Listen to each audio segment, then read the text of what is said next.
Ito sir, ano to, 4A. No? 4A phase 4A. Wala pang masyadong mga bahay-bahay dito. Nandun pala sa may unahan.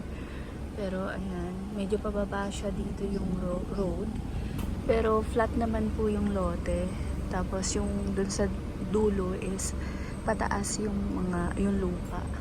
So 100, anong lote nito? Kalimutan ko, 193 square meter.